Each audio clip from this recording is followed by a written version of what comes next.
పుష్ప పుష్ప పుష్ప పుష్ప పుష్ప పుష్ప పుష్పరాజ్. ఇదేంటి పుష్ప గురించి మళ్ళీ చెప్తున్నాను అనుకుంటున్నారా? ఈసారి పుష్ప డాటర్. సో తను యాక్ట్ చేసిన సినిమా. పాపం ఆ సినిమా కోసం నిజంగా ఆమె గుండు గీయించుకుందని విన్నాను.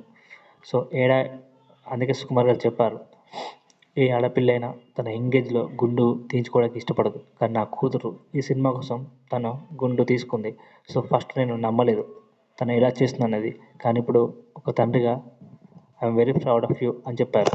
సో మనం చెప్పే ఈ గాంధీతాత చెట్టు review. So Gandhi Tatha Chettu emotional family drama. Hello friends, Gandhi Tatha Chettu cinema ఇప్పుడు టాక్ ఆఫ్ ది టౌన్గా మారింది. పుష్ప 2 డైరెక్టర్ సుకుమార్ గారికి కూతురు సుకృతివేణి నటించిన ఈ చిత్రం ఆడియన్స్ను ఎంతవరకు ఆకట్టుకుందో ఈ రివ్యూ మీకోసం. సో కథాంశం. ఈ సినిమా కథ పూర్తిగా ఫ్యామిలీ బాండ్స్ మరియు జీవిత విలువల చుట్టూ తిరుగుతుంది. కథలో ఆనంద్ ప్రధాన పాత్ర పోషించారు. సుకృతివేణి కీలక పాత్రలో కనిపించి తన నటనతో ఆకట్టుకుంటుంది. సో కథలో గాంధీతాత పేరుతో ఉన్న చెట్టు ఒక చిన్నగా నిలుస్తుంది. ఇది పురాతన బంధాలు, కుటుంబ భావాలను మరియు నేటి తరం మధ్య గ్యాప్ గురించి ప్రతిబింబిస్తుంది. సో సినిమాలో హైలైట్ పాయింట్స్ చెప్పాలంటే, సందేశం, గతాన్ని మరవద్దు, విలువను గౌరవించండి అనే మెసేజ్ సినిమాలో ప్రధానంగా చెప్పబడింది. సో ఆనంద్ చక్రపాణి గారి నటన అద్భుతం. తాత పాత్రలో ఆయన పర్ఫార్మెన్స్ అందరికీ మనసును తాకుతుంది. సో ఫ్యామిలీతో ఉండే ఎమోషన్ మాత్రం నెక్స్ట్ లెవెల్లో చెప్పాలి. ఆ సన్నివేశాలు హృదయాన్ని అందిస్తాయి. సో ఇంకా ఈ ప్రపంచానికి సంబంధించిన విలువలు. సో ఈ సినిమా మన పూర్వీకులు ఎందుకు విలువైన వారు, వారి బోధనలు గౌరవించడం ఎందుకు అవసరం అనే అంశాలను హైలైట్గా చేస్తుంది. పెద్దవాళ్లకు గౌరవం, కుటుంబ బంధాలు వంటి అంశాలు మన సంబంధాలపై గొప్ప ప్రభావం చూపుతాయి. సో ఒక చెట్టు అంత నేర్పుతుందా అనేది ఆసక్తి నెలకొంది.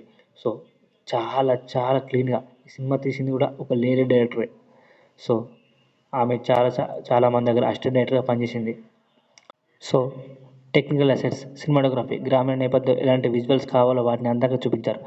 గాంధాత చెట్టులోని ప్రకృతి దృశ్యాలు ఎంతో ఆహ్లాదంగా ఉన్నాయి. సో ఎమోషనల్ సీన్స్కి సరిగ్గా సూట్ అయ్యేలా బ్యాక్గ్రౌండ్ స్కోర్ అందించబడింది. సో డైరెక్టర్ ఈ సినిమా ద్వారా చాలా హృదయానికి హత్తుకునే కథను తెరకెక్కించారు. హృదయానికి హత్తుకునే కథ, ఆనంద్ చక్రపాణి అద్భుతమైన నటన, కుటుంబ విలువలు, మంచి సందేశం. సో మైనస్ పాయింట్, కొన్ని సన్నివేశాలు నెమ్మదిగా అనిపించవచ్చు.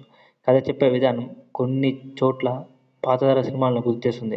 సో గాంధీ చట్ అనేది ఒక సున్నితమైన ఫ్యామిలీ ఎమోషనల్ డ్రామా. తాత మనవళ్ళ సంబంధం, కుటుంబ విలువలు మరియు జీవిత సందేశం గురించి ఆసక్తికరంగా చెప్పబడింది. మీరు ఒక మంచి ఫ్యామిలీ డ్రామా చూడాలనుకుంటే ఈ సినిమా మిస్ కాకుండా చూడండి. తను ఈ సినిమా చాలా బాగా తీసింది. సో సుకుమార్ గారి డాటర్ కూడా నెక్స్ట్ లెవెల్లో పర్ఫార్మెన్స్ చేసింది. సో అటు పుష్ప 2 పెద్ద హిట్, ఇప్పుడు ఈ సినిమా. సో వాళ్ళ కుటుంబంలో వాళ్ళ అమ్మ ప్రొడ్యూసర్. సో ఎటు చూసినా వాళ్ళు టాలెంట్. సో అందరికీ ఈ సినిమా నచ్చుతుంది. తప్పకుండా చూడండి, సబ్స్క్రైబ్ చేయండి.